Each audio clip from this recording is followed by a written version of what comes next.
Anyway,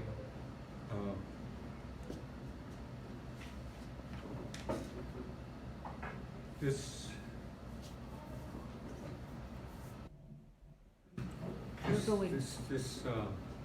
ceremony, all I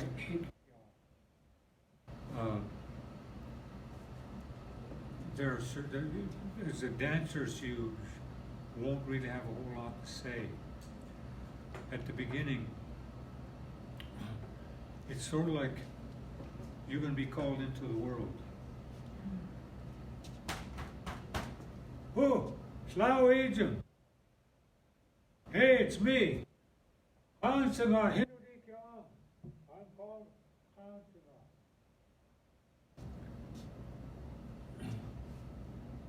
And then whoever it is that called them by name to come out and dance. So each of you will have to announce yourself loud enough so that the world can hear you. Who?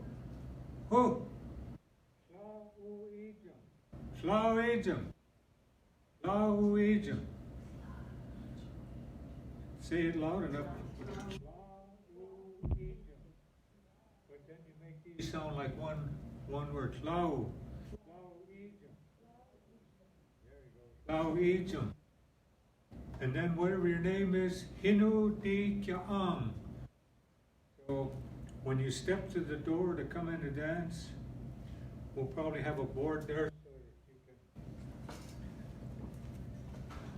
And this is the way when you enter the house, you don't hit the door. You hit beside the door and you announce yourself. Oh, Slow Agent.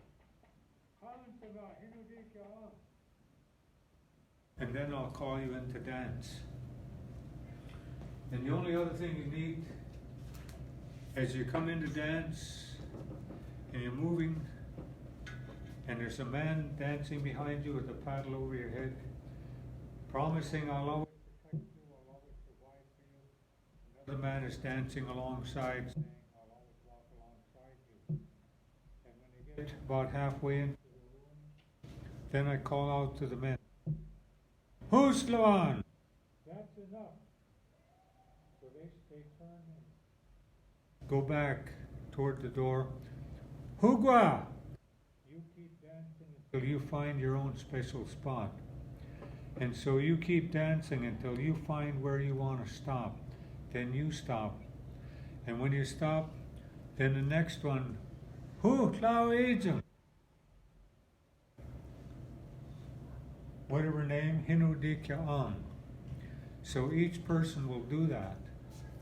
So you might practice being able to say it loud enough so if you're standing by the door over there, and if you just say ihlgiigaa, I'm not going to call you. I'll just motion for you to leave, to go. So you're the first woman, you're the first human. You bring everything with you. You bring the hopes of the future. You bring the seeds of humanity with you. When you step through that door, you're no longer you. You are the first, very first woman. You don't have any fears. You don't have any bad thoughts or feelings about anybody. You represent hope for humanity, hope for what our children are going to be. So when you step in, this is the mindset you have to have. You're not there for anybody else, but you're there for everybody. You're there for every woman in the world. And you're there for every man to see. Come on in. Wrong place. Different group. And so, did I hear you said you need 13 well, women? no, that was Todd's number, 13. 13 is, there's nothing magical about that number. All it is that's how many months we have in a year. There's 13. So we have 4, 5, 9, and 13 are important numbers. When you hear our stories, things always happen in either in 4s or 5s, never 3. I've heard it said that sometimes if there's 3, then it's out of balance. So it's normally 4 or 5, and then you combine those 2 numbers and they come to 9.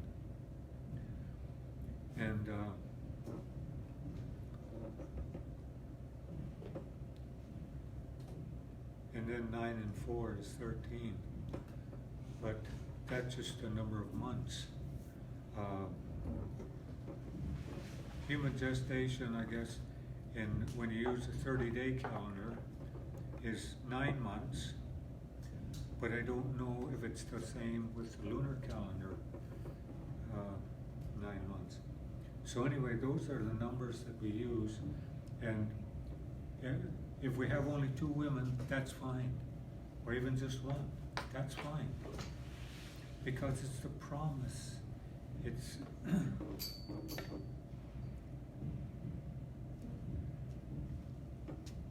it's what you are bringing to the world, and it's a promise of the men what they're going to do. They're going to protect you, they're going to provide for you, they're going to always walk alongside you, and they'll never interfere in your search for your own special place. It's like Prince Harry, eh? Huh? It's like Prince Harry. Mm-hmm. Prince Harry. You know, some historical things sometimes belong in history. The monarchy served a purpose, and it still does. I suppose it was sort of a unifying purpose, but also you look at the history of it, all the people that come from the areas colonized by the British, and how they're treated when they arrive.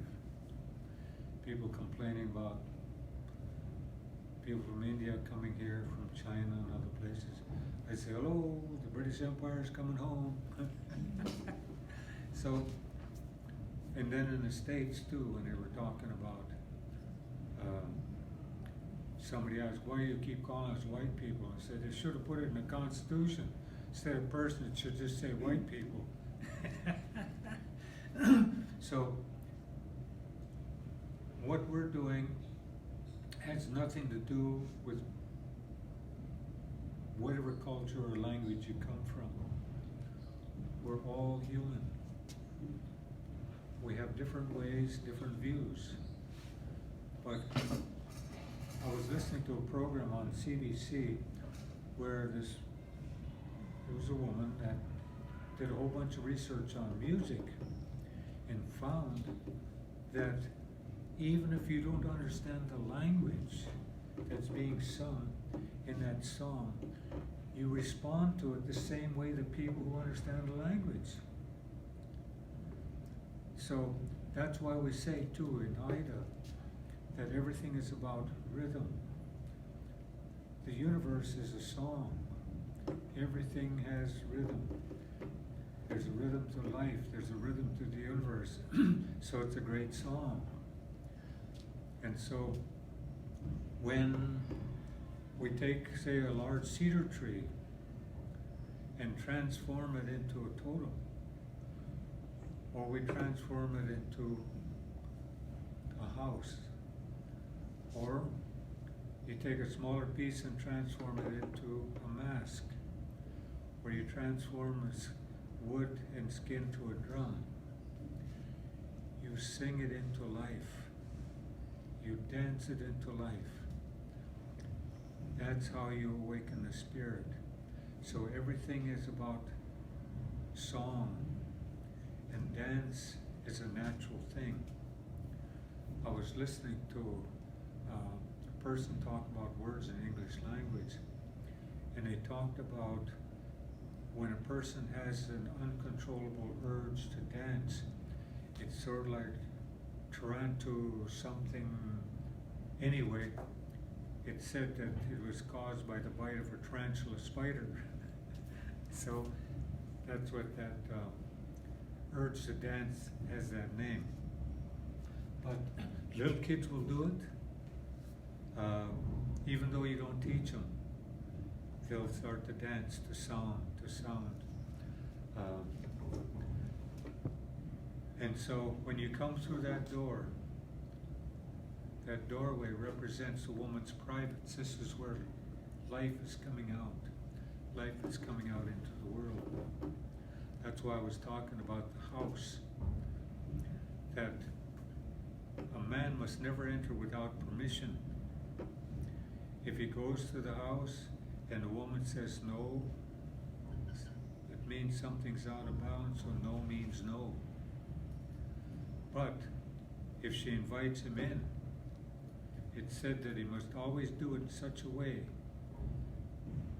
that she is honored that he'd been there.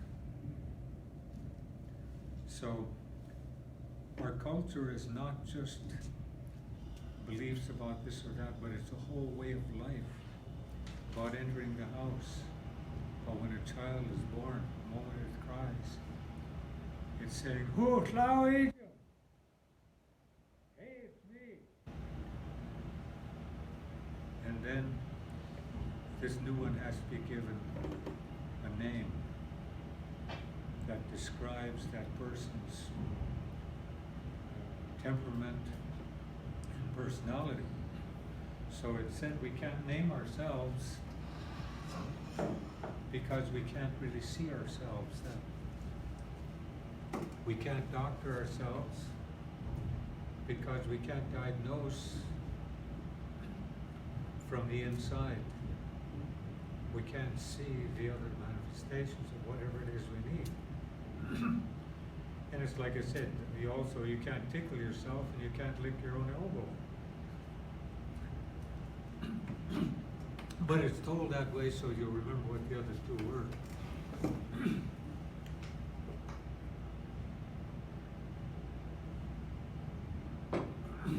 But these two phrases that you use, every language is an expression of the worldview of the people speaking it. And it expresses that worldview. So we can't do this ceremony unless you have a feeling for the language, because the language is part of who you are, how you see the world. So instead of just focusing on talking about the dance itself or the ceremony, it's important that you be able to use other phrases in the language. And so we're going to start spending more time on language. I've brought with me some phrases. For example, just even the word. Unless it's pronounced correctly, it's not right. And so when we say something choking, Hatai, Hatai.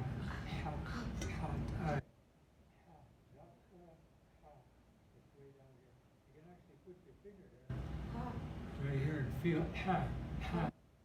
You can feel that muscle moving. Ha, ha, like choke. yeah, ha, hot, hot, hot. That's a Haida person. And hottest or hots, all the Haidas. So sometimes my father actually said it's all the humans.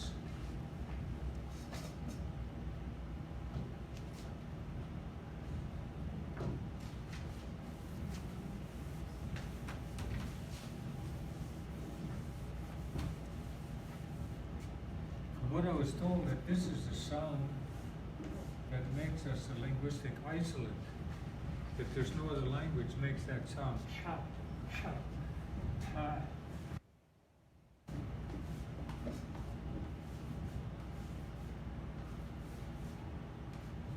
I is just a human. And but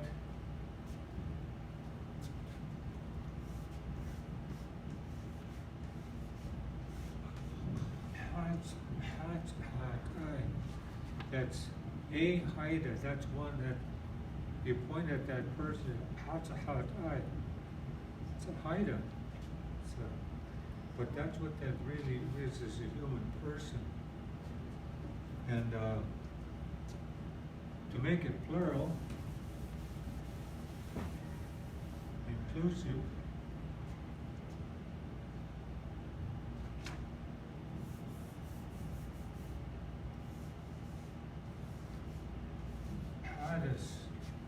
Hardest,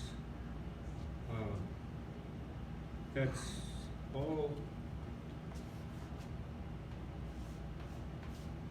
I'll say all the people.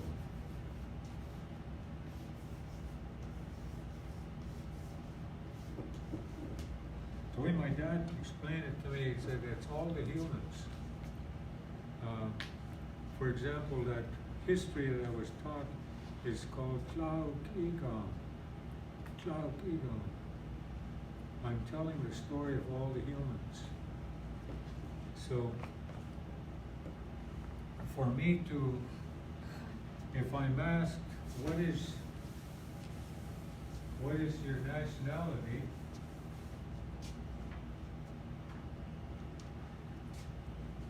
Okay. Better get a longer piece of chalk, I guess. And there should be an accent. P.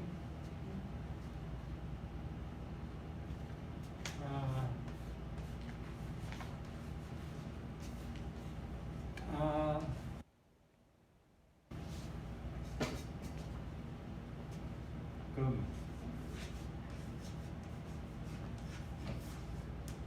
P. Haida. This person is a Haida. It's Haida.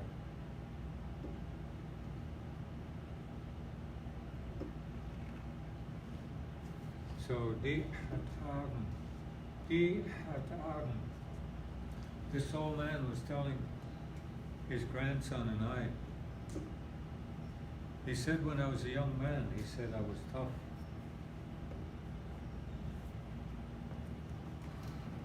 He said I'd face anything. Yes? You don't have this. Can we have Yeah, I gave some. No, we never. these? She hasn't got them. Oh, okay. That's what I was doing here. Is I was separating these out so. But anyway, No, this is right. we'll get it. Anyway, this old man, he told us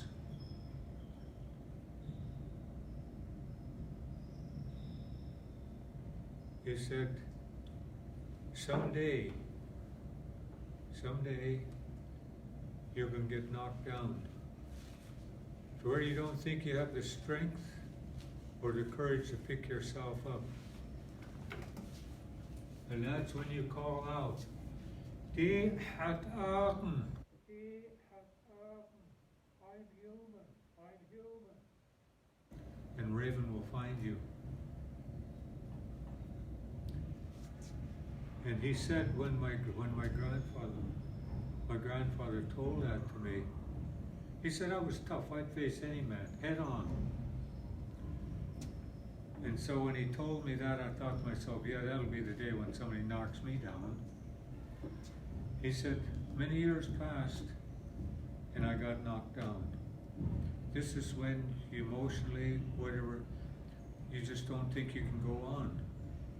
He said I got knocked down, but my pride wouldn't let me call out. He said I was down to 2 breaths, and I used one.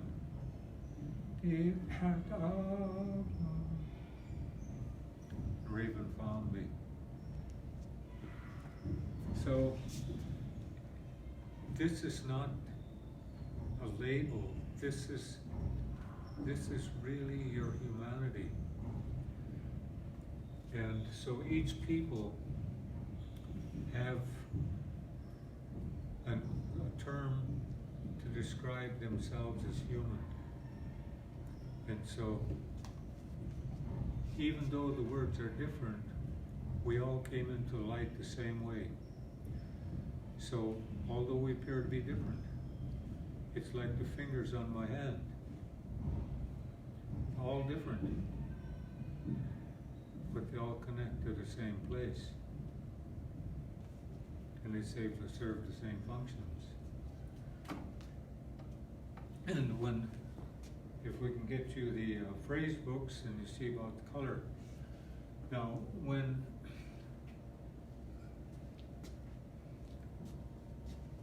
in the world of religions,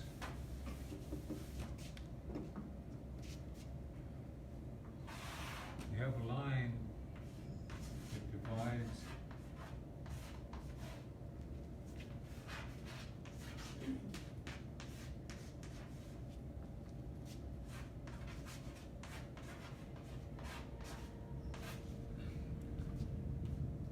so this world, I would say, is sort of product oriented. Everything gets a label as to where it fits. But in the indigenous world, we don't have that barrier. I was told that, say for example, my bag, if you ask what color is it, I'm not saying it's red. It's being red. Because the light changes, it's going to look a different. That will not be the color. It'll be lighter or darker. This blue will look black. With a bright light on it, it looks lighter, different. It's a different color. So everything is not just a line that divides the world in white and black. You have dark. Then it moves into the light and continues on into dark. So it's all a continuum. It's night, Sangha, the light sweeps away the dark. Then it moves into the dark again. So when we use this about people, what I learned at home, we had a black school teacher. He was my grade 4 teacher, I think it was, 4th grade. And there was a fisherman who was also black. Now, and one of the men in Heidelberg, one of the Haidas, he was very dark complected. And his nickname was Nigger. But it wasn't classification. It was for identification that he was dark. And so the one school, the fisherman, we'd call him Nigger Dave. And he'd call us war hoops. How you doing, Nigger Dave? Hi, war hoops. How you doing? You know, like cowboys and Indians. Going attacking the wagons, wagon burners, and this sort of thing. But the school teacher, I referred to him by that term and he hit me. I had no idea that it was really a term of denigration. That it was a terrible thing to call anybody. But for us, it didn't have any of those overtones. It just meant that he was darker than the rest. My grandfather, my Cherokee grandfather, said in Cherokee, they'd refer to a black person as being darker than any 2 Cherokees could be at one time. So they call them double Cherokees. So, again, it isn't a label. And so this world,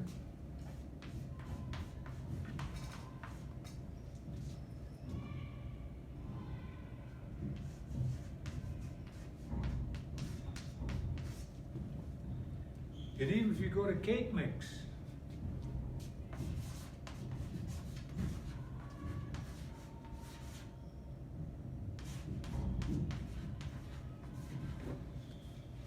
angel food cake mix is white.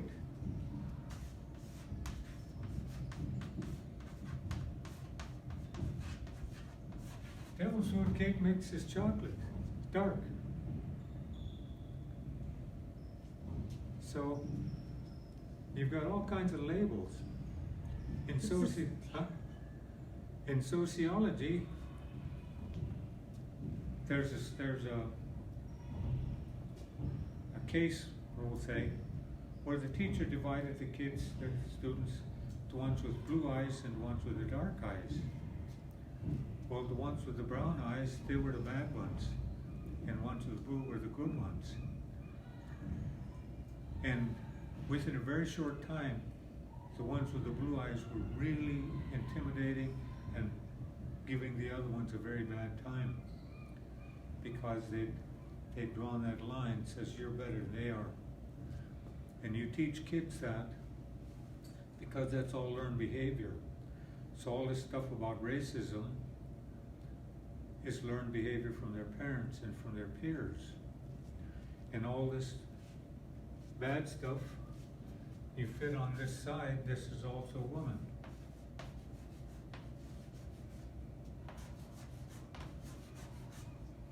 A woman is a vessel of sin, sin filled with sin. It's God. Men wrote the Bible. They wrote it for themselves.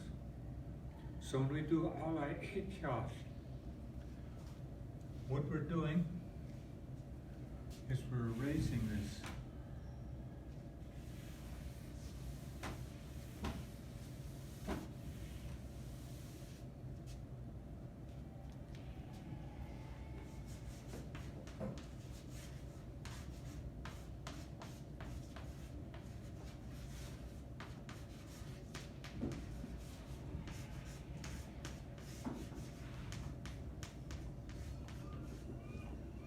So now we're looking at this in terms of a progression.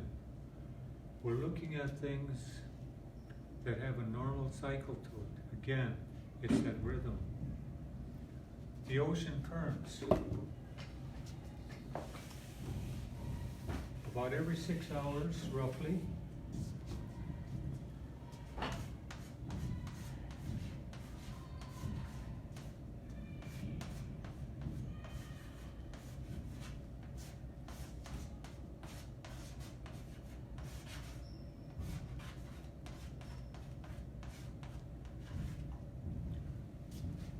as the moon goes over, if the moon is up here,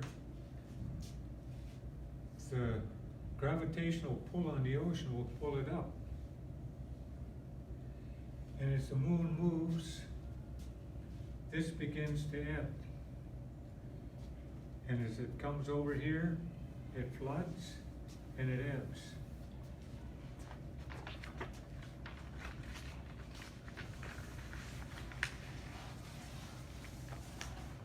And these are about 6-hour cycles, every 6 hours. So we ocean people, we spend a lot of time on the ocean. We watch the ocean. It tells us so many things. Your intertidal zone, say like clams and mussels, they're not underwater all the time. It's all a part of the rhythm of life.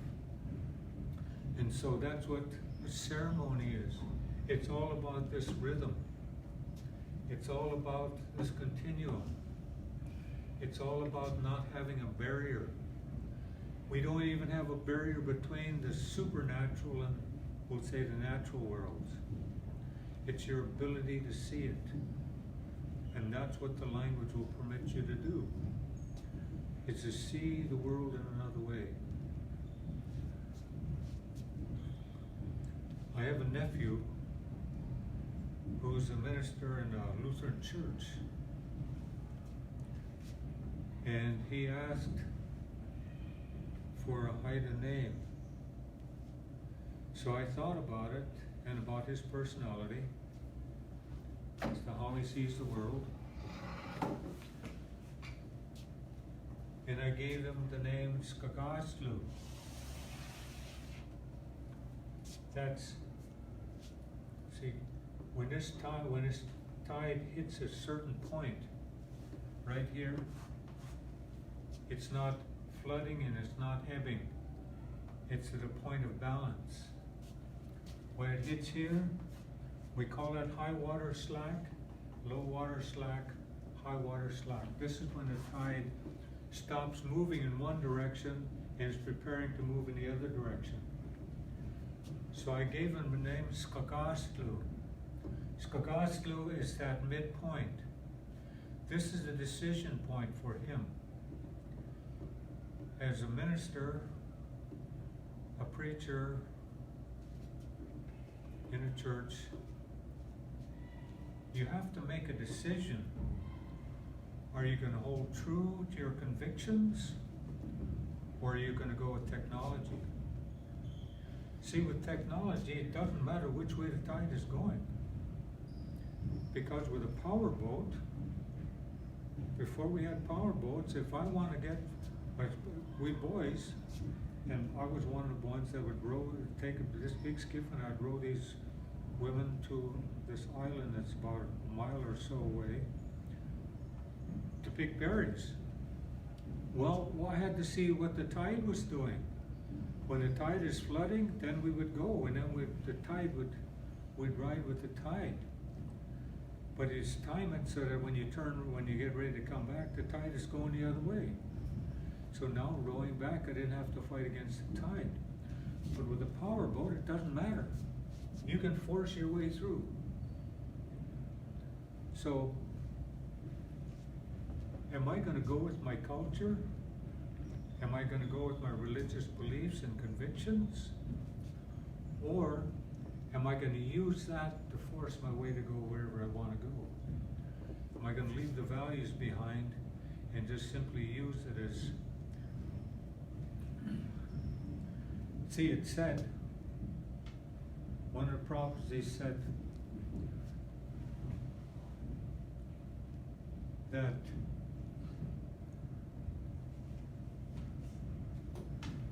each people as they came into being were going to be given a purpose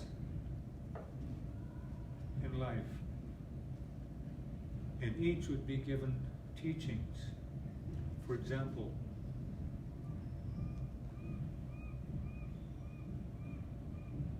the black people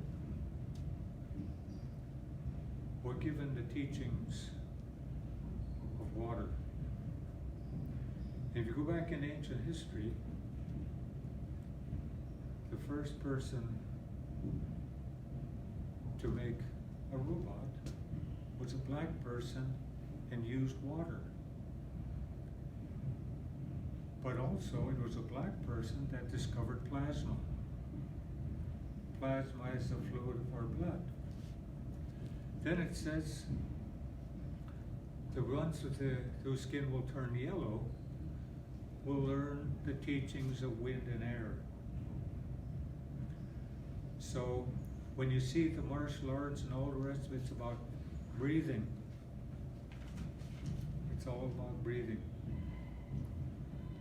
And so it says the one whose skin turned red, the red people are going to learn the teachings of the earth and all the things that grow from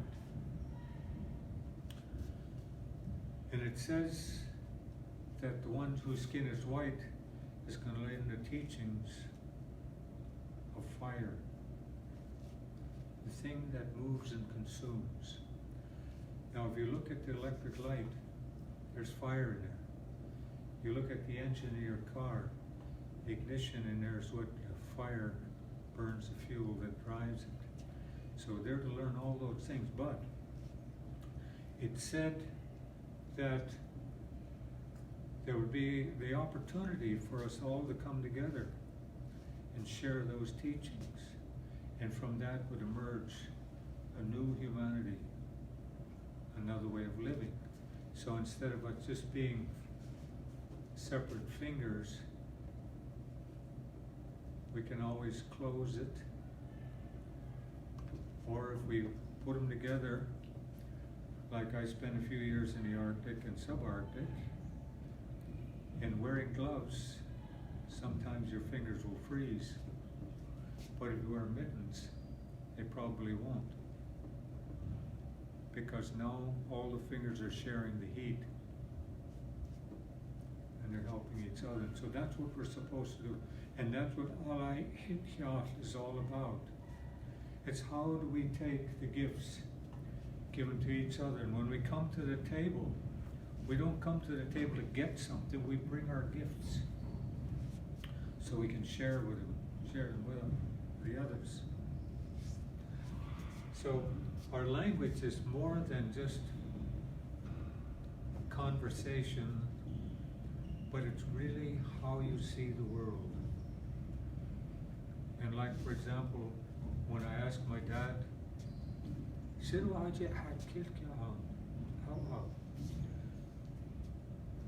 what does this describe in our language? He said, ha is the root word for the soul or the spirit, and that's right here, ha is you touch my spirit. So that's much more than just saying thank you. And we don't have gender pronouns like he, she, him, her. Instead, we have one word.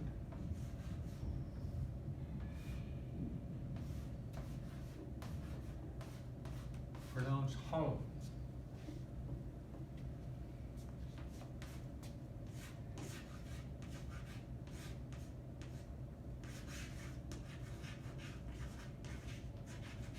Which is that person. So instead of saying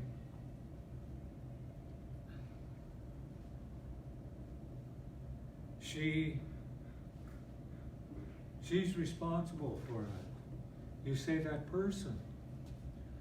Because in English, the moment you use a gender pronoun, there's an automatic conclusion about the value of that. There was a lady on a program called America Has Talent or something like that. She's a magician. And she would go to do performances. And when she got there, they would ask her, well, where's the magician? They thought she was the assistant because she's a woman. And so that's the way and so that's the way it is with lawyers. Sometimes they think, well, where's your lawyer? I am the lawyer. Well, where's the judge? Here comes the judge. Waiter, doctor, teacher. What's that? Officer. It was all men. I can't hear very well. The heat came on. I can't talk very well. It's all right. So anyway, and also this word here, it's been translated to mean me or I. When it really means this person.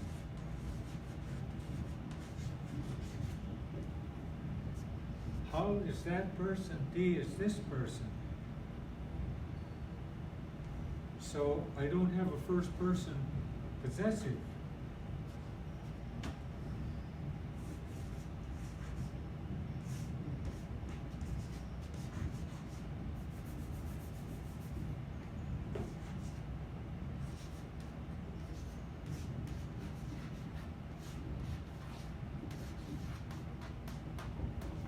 This isn't really correct either, but like for example, if I point,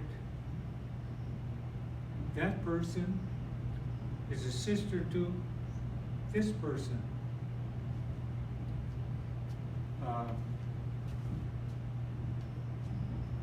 So I don't own humans. My wife is not a possession. My wife is somebody I walk alongside. I don't say she walks alongside me. I walk alongside her because I'm with her to protect her and provide for her. She's not here to pick up and carry for me. She's not here to cater to all my needs and all my wants. My job is to make sure that she can carry out her functions safely and with assistance. So again, it changes your whole worldview when you have a language that describes that function. It's like I was saying too about the menstrual cycle. In English, the Bible, that's when the woman's unclean. We say that's when she's the most dangerous, because this is when her power is the greatest. This is when we'll say the ground is being prepared to plant the seeds. Now it's fertile. When the seed is planted, it'll grow. But if nothing is planted, it'll lie, get weeds, whatever, and then it's got to be cleared and prepared again. So it said at that time, a woman's thoughts, negative thoughts, can even cause problems. And so inside the house, we'll say over here in the far, the doorway's over behind me. So over in that corner would be a room that's set aside for when a woman's having her menses. All those men's hunting, ceremonial weapons, whatever, are over in this corner, as far away as possible, because her negative thoughts could affect how those things will be. So it's really about the inner strength that's given to each person. There's, like I said before, the first and maybe the only real requirement for being human is to be born of woman. Now people are thinking they can make humans in a test tube. I heard a story one time in one of his maternity ward. The doctor came and all the babies were in that one room. And so he was walking through big, nice, chubby, fat, healthy babies, and one was really scrawny looking. And said, "Is there something wrong with this baby?" And the nurse said, "No, this is one that's a result of artificial insemination." The doctor just shook his head. Just goes to show, spare the rod and spoil the child.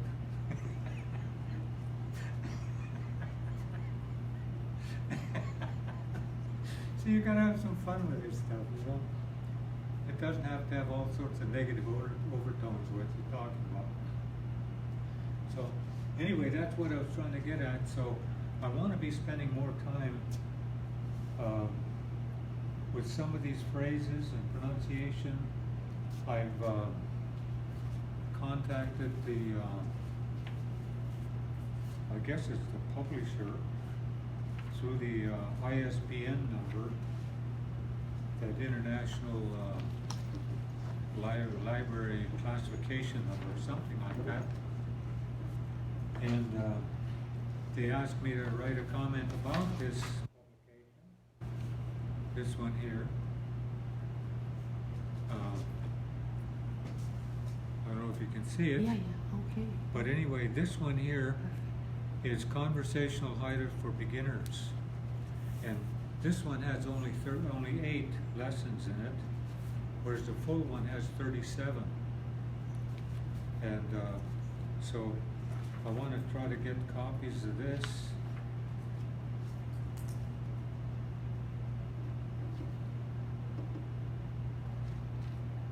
For example, Lesson 1, Conversation. Betty is speaking to Joe. Sinner don't hate him, Joe. It's sort of asking, how is the state of your being? And Joe answers, the laden. This person's state of being, we'll say, is in balance. Everything's good. The laden, Betty. Sinner don't hate him. And how is your state of being? And Betty answers, die sind laden. I also am in balance. So that's the kind of lessons that are in this one. So I want to get copies of this, but in the meantime I'll see if I can get some photocopies of these 8 lessons so that we can hand them out. And this other one I'm going to need some help with. This is Haida Handbook Level 1 Grammar Guide. Not grandma, but grammar. And there's things in here I don't understand about linguistics, I guess you might say, because it talks about like verbs. I understand what verb and a noun and a subject is, but then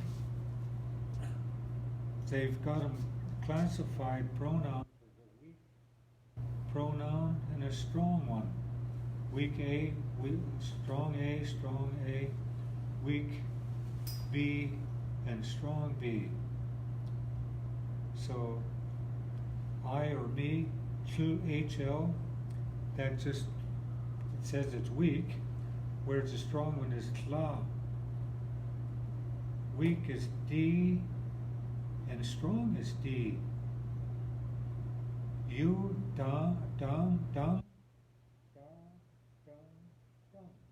So I don't know what those terms really mean.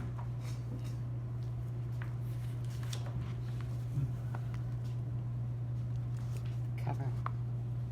See, this book was given to me. The cover. What's that? The cover? Oh, the cover? Yeah. So anyway, that's what this is. And I've also trying to get some more of this, and I've tried to contact Jordan Blackbeard, but he's never answered. So I believe he's teaching in Alberta. And the other one I want to get is this phrase book by Irma Lawrence. And there's in the table of contents, it breaks these phrases down to like advice, age, arts and crafts, berries, beverages, body action, buying and selling, all the way down to leisure time, laundry, love, marriage and divorce. So it goes through a whole lot of subjects that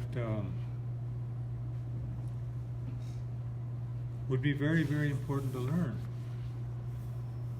And what I've been doing up until now is really talking about what does the language do, rather than, oh, the heat came on.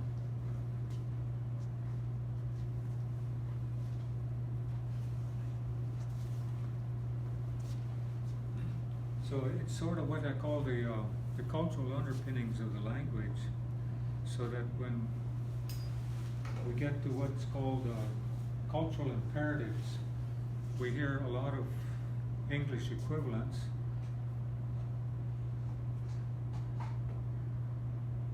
What's it? They use the word laws. What are our laws? Well, to me, the word law is what you call a term of art. It has specific meaning. Well, maybe that's because of law school. But to me, a law is something that's enacted by humans, or the church through their religion, they say that's God's law. And if you break it, there's a penalty. There's always a penalty for breaking the law. Whereas with a cultural imperative, we don't have terms like guilty and not guilty. Either you did it or you didn't. Regardless of the extenuating circumstances, if I loaned you a faulty canoe and you drowned, I'm responsible for that. It doesn't matter if I say I didn't know that there was a crack in the hull. Well, ignorance is no excuse. So there's a penalty, and it doesn't necessarily have to come from the other family.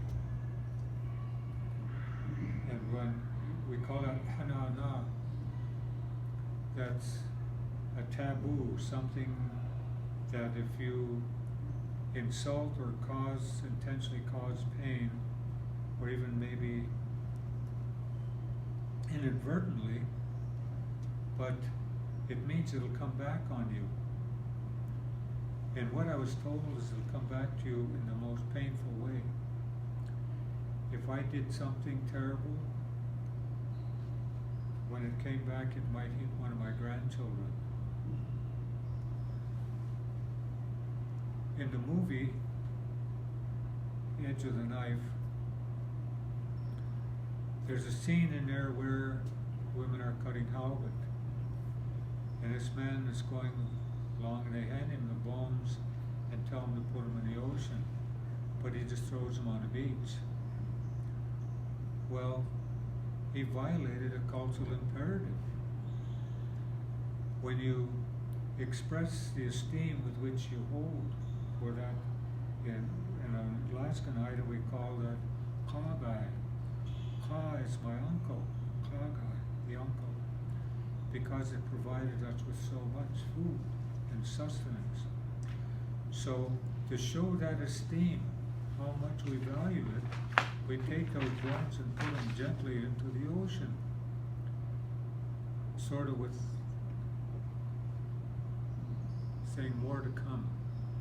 So the spirit of that ihlgiigaa will go out and tell its relatives how well these humans treat us. So they'll come back. But by just throwing them on a beach, it was an insult to awan. Awan is the spirit of the ocean. And so when the ocean came, this man and his son were in the canoe, and the boy was drowned. He survived, but he was kagit. He'd suffered through extreme privation to where his whole humanity disappeared and he's pure animal. He no longer has aspects of humanity. And so when that woman of great common substance used sui, a woman's spitting medicine, the power to pierce the heart, to kill or to cure, she was putting his humanity back into him. And so when he became human again, he began to suffer the loss of his child. So it hurt him worse by taking his child than if he had been drowned. So that's what they're saying, is it'll come back on you, but sometimes it'll hit somebody close to you to make it even more painful, so that you never forget the lesson. Even as kids, we weren't supposed to kill things just to be killing them. But there was enough of influence, of Western influence, to where we did things like that, throwing rocks at birds. But when it came to salmon or fish, the ones from my generation, we didn't do that to just play with them, throw rocks at them, club them, whatever. but some of the younger ones started doing that. And there's a story of a giant halibut at a place today it's called Haida camp, where in the spring months around March, April, people from Haidas would go out there. My younger sister Diane went with my dad's sister and her husband, and she went with them when we were kids. So she was there, but I had only gone by on a fishing boat. But anyway, the men were fishing, and they'd bring the halibut ashore and they'd lay them on the beach with the heads up on the beach and the white side up. And so they were cutting them, preparing them for drying. And this halibut were got at that time of the year because this is after they'd spawned. And after they spawn for a short period of time, there's very little oil in the flesh. And so when you dry it, it'll stay dry for a long time. It won't sour. But if you get them later, when they start rebuilding for the next spawning cycle, the meat won't keep as long because of that oil, those hormones, I guess. So anyway, this boy who was about 10 years old, he came down and he'd see those halibut. They have a very large mouth, but the eyes are on one side of the head and the mouth opens on the side this way rather than this way. And he was walking by, kicking him, called, "What wants? What wants? Big mouth, big mouth." And one the woman told him, "Who's like, no. That's enough, it's taboo." But he kept doing that. And finally, one of them told him, "Stop." So he stopped, and he was playing around in the water, and he heard him scream. When he turned to look, there was a big swirl of water as he disappeared. And so the women started screaming. The men were offshore, their lines fishing for halibut. And so immediately it came in, they said this halibut got that boy. And so they put their hooks down, and when you're fishing, we talk to the hooks and usually call the halibut bad names because the halibut is favorites. It thinks you're saying compliments. But in that particular fishing area, we didn't talk to their lines because you catch halibut that are too big. You don't want the big ones because the flesh is sort of grainy.